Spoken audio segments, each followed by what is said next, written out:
Hello students, I am Chanchal Bakshi and I welcome you all to your next online class of political science for BA 5th semester. Today we are going to discuss comparative politics definition and scope. एक ऐसा समय था जब राजनीति शास्त्र का क्षेत्र राज्य सरकार और दूसरी राजनीतिक संस्थाओं के सैद्धांतिक और संस्थागत अध्ययन तक सीमित था। समय की गति के साथ साथ राष्ट्रीय राज्यों के हालात बदलते गए और इस परिवर्तन में राजनीति शास्त्र के विषय में भी परिवर्तन आना स्वाभाविक हो गया।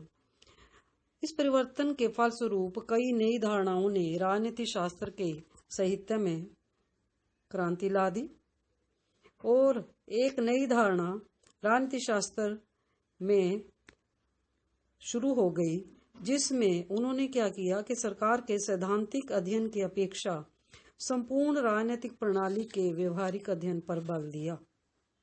तुलनात्मक राजनीति को जन्म देने वाले राजनीतिक वैज्ञानिकों का विचार था कि किसी एक देश की राजनीतिक प्रणाली का अध्ययन करने से भविष्य के लिए कोई भी विश्वसनीय सिद्धांत निश्चित नहीं किए जा सकते।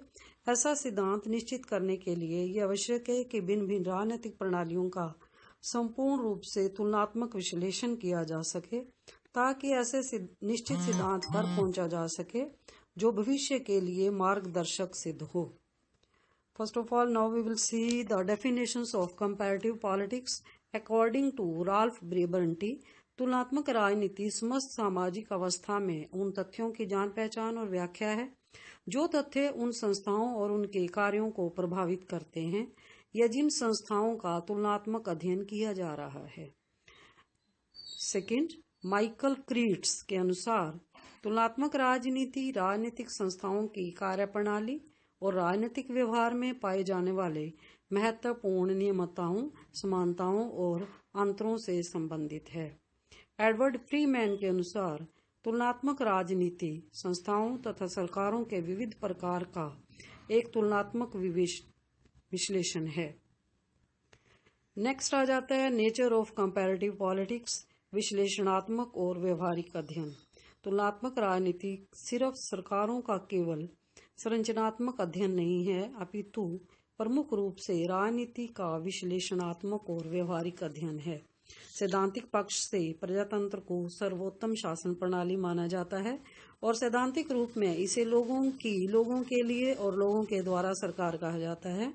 इस प्रणाली का किसी भी अन्य प्रणाली से सैद्धांतिक तुलनात्मक अध्ययन करके यह परिणाम सहज निकाला जा सकता है कि यह प्रणाली सर्वश्रेष्ठ है। सेकंड, औपचारिक ढांचों का अध्ययन। प्रत्येक राजनीतिक प्रणाली का ढांचा अवश्य होता है। इस ढांचे को संरचना भी कहा जाता है और राजनीतिक प्रणाली के ढांचे औपचारिक और गैर औपचारिक होते हैं। विधानपालिका, कार्यपालिका, न्यायपालिका, नौकरशाही आदि राजनीतिक प्रणाली के औपचारिक ढांचे हैं। इन ढांचों का तुलनात्मक अध्ययन करने के साथ साथ तुलनात्मक राजनीति राजनीतिक प्रणाली की वास्तविक कार्यशीलता संबंधी सही जानकारी हम प्राप्त कर सकते हैं।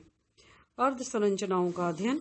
तुलनात्मक राजनीति का अध्ययन सरकार के संरचनात्मक पक्षों तक सीमित नहीं है। कोई भी सरकार सामाजिक ढांचे की परिस्थितियों या वातावरण से प्रभावित हुए बिना अपने कार्यों को पूरा नहीं कर सकता। विकासशील समाजों के अध्ययन पर बल।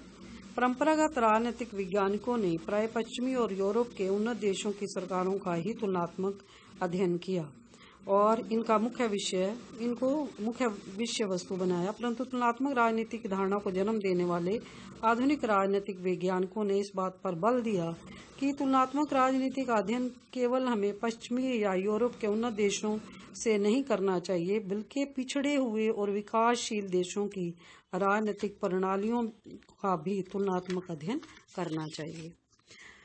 अंतर अनुशासनीय दृष्टिकोण इसका मुख्य पक्ष। Interdisciplinary approach is it's main. इसका मतलब यह है कि तुलनात्मक राजनीति का विषय इस बात पर बल देता है कि राजनीति विषय का अध्ययन करने के लिए अन्य सामाजिक विज्ञानों और भौतिक विज्ञानों की खोजों या साधनों की सहायता अवश्य लेनी चाहिए। तुलनात्मक राजनीति के विषय का समर्थन करने वाले राजनीतिक वैज्ञानिक इस तथ्य पर बल देते हैं कि समाजशास्त्र, मनोविज्ञान, अर्थशास्त्र, मनोविज्ञान और जीव विज्ञान आदि की सहायता से राजनीतिक विषय वस्तु का ठीक प्रकार से अध्ययन किया जा सकता है। Values free study. मूल्य मुक्त अध्ययन। परंपरावादी दृष्टिकोण के अनुसार राजनीति शास्त्र का आदर्शात्मक विज्ञान माना जाता है। अन्य शब्दों में राजनीति शास्त्र केवल इस तथ्य से संबंधित है कि भूतकाल में राज्य क्या था और वर्तमान समय में राज्य की क्या स्थिति है।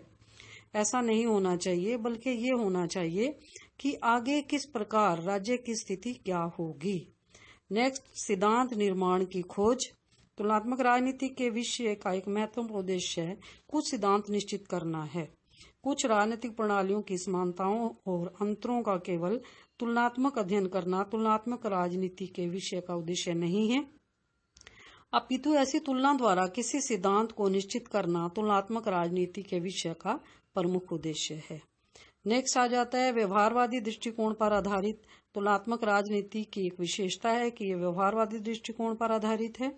व्यवहारवादी दृष्टिकोण के अंतर्गत राजनीति व्यवहार पर विशेष बल देता है, क्योंकि यह दृष्टिकोण राजनीतिक तथ्यों की व्याख्या या विश्लेषणात्मक ढंग का विशेष रूप से अध्ययन है। इसका मुख्य उद्देश्य राजनीतिक अध्ययन को मूल्य मुक्त बनाना है। व्यवस्थात्मक दृष्टिकोण पर आधारित तुलनात्मक राजनीति की महत्वपूर्ण विशेषता यह है कि इसको व्यवस्था मूलक दृष्टिकोण पर आधारित माना जाता है।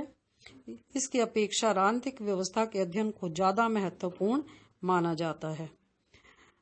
तो कंक्लूजन में हम ये कह सकते हैं कि तुलनात्मक राजनीति मूल्यों से मुक्त सामाजिक अवस्था के ऐसे सभी तथ्यों का विश्लेषणात्मक और व्यवहारिक अध्ययन है जो तथ्य किसी भी रूप में राजनीतिक संस्थाओं की कार्य प्रणाली पर प्रभाव डालते हैं।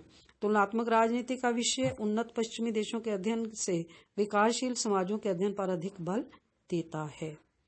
तो नेक्स्ट हम डिस्कस करेंगे scope of comparative politics in next class. Thank you. If you have any question, please drop them in the comment section below.